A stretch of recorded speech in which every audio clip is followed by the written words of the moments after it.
भारती। आइए सुने कार्यक्रम हवा महल।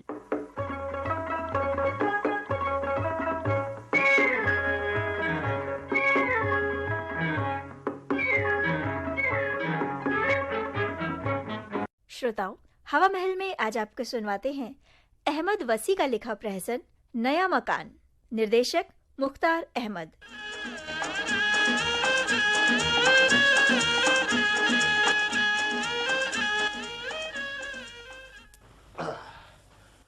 हो अभी कितना और सामान ठीक से रखना उठाना है। बस कीजिए, अब मुंह हाथ धोकर कुछ खा लीजिए ना। सुबह से आप इसी में लगे हुए हैं। तुम जो कुछ न कराओ कम है। और फिर तुम और खाला जान भी तो काम में लगी हुई थी। क्या करती, मैंने तो अम्मी से कहा कि आप आराम करें, मैं सामान रख दूंगी। फरीदा बेटी, तू कैसी बातें करती है। तुम दोनों जो सुबह से काम में लगे हुए हो, तो मैं कैसे आराम कर लूं? खाला जान, आपकी यही मोहब्बत तो मुझे यकीन दिलाती है कि जैसे आप फरीदा ही की नहीं मेरी भी माँ है। सलीम बेटा, तुम दोनों सुखी और खुश रहो, मेरी तो यही तमन्ना है। अच्छा, बाकी सामान कल रख लेना, रात हो गई है, अब आराम करो। चलो। खाला जान, मैं सोचता हूँ कि सामान रख ही दिया जाए, वरना बहुत फैलाव मालूम होगा। हाँ, मकान बहुत छोटा सा है। फिर वही बात फरीदा, मुझे तुम्हारी बात कतई पसंद नहीं कि कोई भी मकान हो उसमें कोई ना कोई बुराई जरूर निकाल लेती। मैंने क्या कह दिया जो आप खामखा नाराज हो रहे हैं? क्या कह दिया? वही जो तुम औरतों की आदत है। यहाँ तो मकान ढूंढते ढूंढते, सामान ढोते ढोते और मकान बदलते बदलते बुरा हाल हो रहा है, और तुमने एक पल में सारी मेहनत पर खड़े खड़े पानी फेर दिया। पहला मकान इसलिए खराब था कि वो बहुत बड़ा था और उसमें तुम्हारा जी घबराता था, इसलिए उसे छोड़ दिया। दूसरे मकान की छत और दीवारें बड़ी कमजोर थी, चलिए वो भी बदल दिया। तीसरा मकान इसलिए छोड़ा कि पड़ोसी खराब थे, और अब ये नया मकान, इसमें भी कीड़े पड़ गए। सलीम बेटे, तुम तो गुस्सा करने लगे। फरीदा ने बात गलत नहीं कही, मकान वाकई बहुत छोटा है। मैंने तो आते ही फरीदा से कहा था। लीजिए, खाला जान भी फरीदा की जैसी बातें करने लगी। मैंने तो उस वक्त ये सुना नहीं था जब आपने फरीदा से कहा था, वरना मैं उल्टे पांव वापस पलट जाता। अच्छा अच्छा, चलो मुंह हाथ धो डालो, गुस्सा उतर जाए। वही तो मैं भी कह रही हूँ कि आप सुबह से नए मकान को सजा रहे हैं। 1 साल में ये चौथा मकान सजा रहा हूँ, और तुम हो कि बस बस करो फरीदा। लो, ये बकस किनारे कर दो। और सलीम बेटे, तुम चलो खाना खाओ। आओ। फरीदा, लालटेन जला दो, अंधेरा होने लगा है। हाँ, दिया सलाई लाइए। मिल गई दिया सलाई। सलीम, वो उधर खाना रखा है। जी हाँ, देख लिया खाला जान। फरीदा, जरा दरवाजा तो बंद कर दो और बिस्तर लगाओ। सब काफी थक गए हैं, बाकी सामान कल ठीक किया जाएगा। अच्छा अम्मी। बेटी, मैं अंदर आ सकती हूँ? कौन है आप?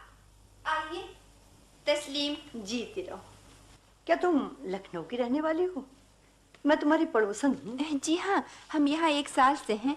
वतन लखनऊ है। अच्छा, अच्छा हुआ तुम आ गई, वरना ये मकान तो। मकान क्या है, 2 छोटे छोटे कमरे हैं। अरे, मैं आपको अपनी अम्मी से मिलाना तो भूल गई। अम्मी, ये हमारी पड़ोसन लखनऊ की हैं। आप भी लखनऊ की हैं ना? ओह, बहुत खुशी हुई आपसे मिलकर बहन। इधर तशरीफ रखिए। ये फरीदा मेरी लड़की और वो सलीम मेरा दामाद है। तब तो मेरे भी बेटी दामाद हुए। लखनऊ में आपका मकान कहाँ है? हम लोग नक्कास में रहते थे। मेरा मकान कश्मीरी मोहल्ले में है। यहाँ मेरा बेटा मुलाजिम है। अल्लाह, ये मकान कितना छोटा है। हाँ बहन, इस मकान के बारे में लोगों के ख्यालात भी कुछ अच्छे नहीं। क्या बहन, क्या बात है? बहन, सुना है इस मकान में किसी की रूह रहती है। मुझे तो इस बात को सोचकर बड़ी घबराहट हो रही थी। जब मैंने सुना इसमें किराएदार आए हैं, तो मैं डरते डरते यहाँ बताने आ गई। ओए अल्लाह, ये क्या सुनाया आपने? मुझे तो डर से लग रहा है। वाकई मकान पर नहुसत तो बरस रही है। देखो, लालटेन जलने पर भी अंधेरा है कि छाया हुआ है। यहाँ कोई नहीं ठहरता बहन।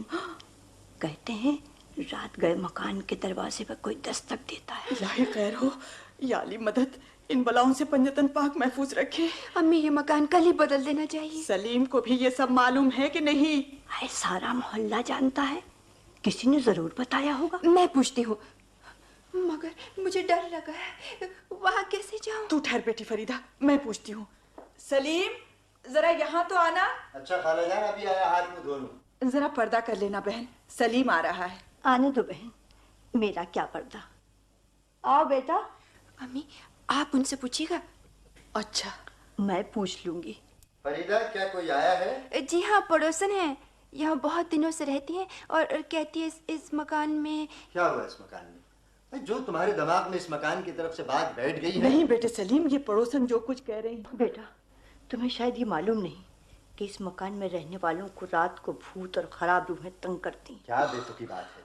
मैं जब ये मकान देखने आया था तब भी लोगों ने यही कहा था, लेकिन मकान मालिक ने मुझे पहले ही बता दिया था कि लोगों ने गलत बातें मशहूर कर दी इसके तो मुताबिक। इस पर भी तुमने ये मकान ले ही लिया। मैं इन बातों पर यकीन नहीं करता। हाय अल्लाह, ये किस गुनाह की सजा मुझे मिली है। बेटे सलीम, कुछ तो समझो, मुझे तो डर लग रहा है। ये मकान कितना भयानक लग रहा है। ये औरतें, इनका वहम है, झूठी बाएं हैं भाई ये। नहीं बेटा, ये बात सही है। इससे पहले जो किराएदार इसमें रहते थे, उनकी बीवी ने भी मुझे बताया था। जी, क्या बताया था? कि कई बार रात को किसी ने दरवाजे पर दस्तक दी, कभी आहट मालूम हुई। जब देखा गया तो वहां कोई नहीं था। ओए अल्लाह! और कभी कभी तो कोई पुकारता भी था। बस कितनी। भाई फरीदा, ये क्या बकवास है? अगर ऐसा हुआ तो ये भी एक इत्तेफाक होगा और कुछ नहीं, समझी? नहीं बेटा, ये सच होगा। ओ, ये औरतें जो एक बात बार सोच लेती हैं, पत्थर की लकीर समझ लेती हैं। सलीम बेटा, ये तो इन बहन की शराफत थी कि उन्होंने हमें बतला दिया, वरना रात बिरात को, हाय अल्लाह, रात कैसे गुजरेगी, मेरा तो दिल बैठा जा रहा है। डरने की बात ही है, आगाह करना मेरा फर्ज था। ओफो, तुम्हारे चेहरे पर कितना पसीना आ रहा है। ये हाल मेरा भी है। तुम लोगों ने मेरी जिंदगी दूभर कर दी। भूत प्रेत रूहें चुड़ैलें सब बकवास है। इस नए मकान में कोई नहीं आता, समझी? और सुनिए बड़ी भी, खुदा के लिए आप यहाँ से तशरीफ ले जाइए। है बेटा, तुम तो नाराज होने लगे। मैंने तो अपना समझ कर कहा था। बेटा सलीम, तुम्हें क्या हो गया है? अरे आपको इससे पहले कभी इतना गुस्सा नहीं आया। एक बेकार की बात पर गुस्सा नहीं तो क्या प्यार आएगा? तो क्या सारा मोहल्ला गलत कहता है? मुझे तो यकीन हो चला है। देखिए अभी से यहाँ का माहौल कैसा लग रहा है, कैसा साए साए करता सन्नाटा है, कैसी वीरानी है। लाख चिराग जलाओ मगर लगता है कि अंधेरा है। जी हाँ, ये मरघट है, कब्रिस्तान है। भाई तुम लोग जाओ, मैं अकेला रह लूंगा। अच्छा बहन, बेटी फरीदा, मैं चलती हूँ। अभी से रात कितनी भयानक लग रही है। जा रही है बहन? क्या आप रुक नहीं सकती?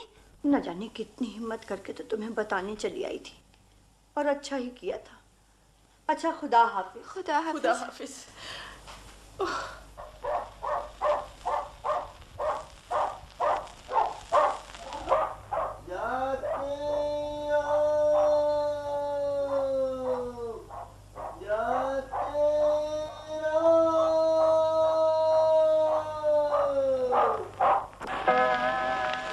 अम्मी, मुझे नींद नहीं आ रही।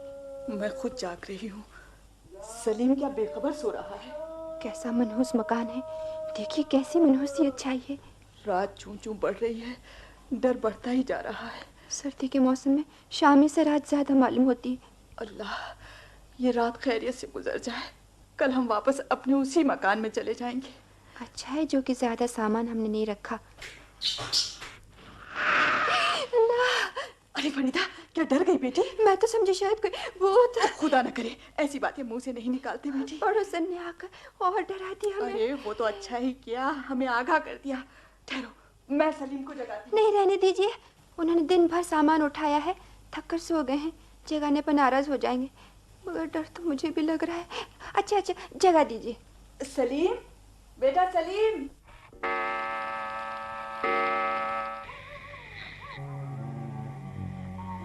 कौन? खालाजान, क्या बात है?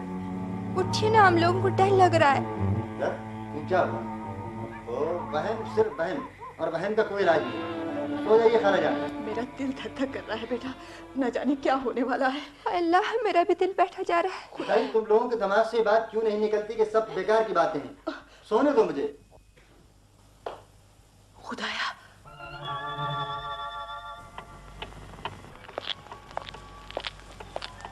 खुदाया, किसी के कदमों की आवाज।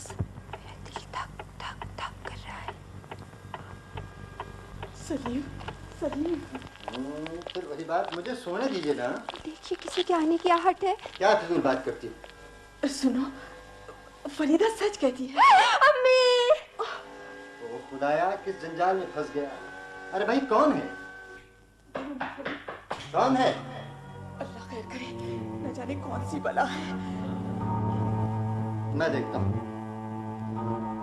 लालटेन जलाओ। नहीं, आप मत जाइए। कौन हो सकता है?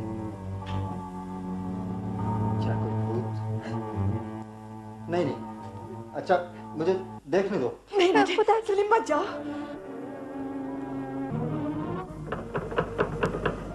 डर तो मुझे भी लग रहा है, मगर मैं भूतों चुड़ैलों पर यकीन नहीं रखता, लेकिन देखना ही पड़ेगा। कौन हो सकता है? मेरा तो दिमाग नहीं काम कर रहा है। तुम दोनों के तो हाथ पांव फूल गए। मगर देखता हूं। अरे मैं हूं सलीम इकबाल। इकबाल, तुम? ये क्या मजाक था, इतनी रात गए? हाँ, सिनेमा देखकर वापस हुआ तो बारिश और सर्दी की वजह से सवारी न मिल सकी। अचानक तुम्हारा बताया हुआ पता याद आया। मैंने सोचा जरूर तुम लोग नए मकान में पहुंच गए होगे, इसलिए तकलीफ दी, माफ करना। इकबाल, इकबाल भाई, शुक्र है। मगर ये बात क्या है, सब सहमे हुए हैं? भाई फिर बतला देंगे। हमें सब मालूम है। सलीम मियाँ की सारी शेखी धरी की धरी रह गई। क्या मतलब? सलीम मियाँ, मुझे तो यकीन था और कामिल यकीन था कि आप डरपोक हैं, और कहने को आप कहते हैं कि मैं भूत प्रेत से नहीं डरता, और भूत प्रेत कोई चीज नहीं होती, मगर डर के मारे होंठ खुश्क और घिग्गी बनने ही वाली थी। अरे इकबाल, मेरा तो दम ही निकल गया होता। हाँ इकबाल भाई, हम लोगों पे बड़ा जुल्म किया आपने। यहाँ तो यूं ही इस नए मकान में भूत प्रेत का खौफ मोहल्ले वालों ने हम लोगों पर गालिब करा दिया था। हम लोग तो वाकई आपको भूत समझे हुए थे। और क्या। चलो फरीदा, कम से कम मेरे आने से तुम लोगों का खौफ तो इस मकान के बारे में खत्म हुआ। हाँ अम्मी और फरीदा भाई, आप डरने की कोई बात नहीं, ना कोई भूत है ना प्रेत, बल्कि ये है इकबाल जिंदा भूत।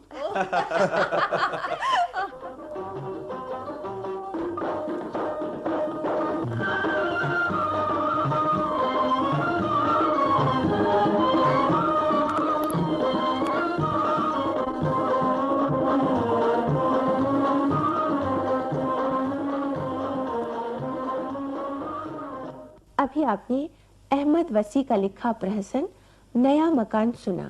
कलाकार थे शौकत कैफी, डॉली रिजवी, शबे अब्बास और भारती देवी।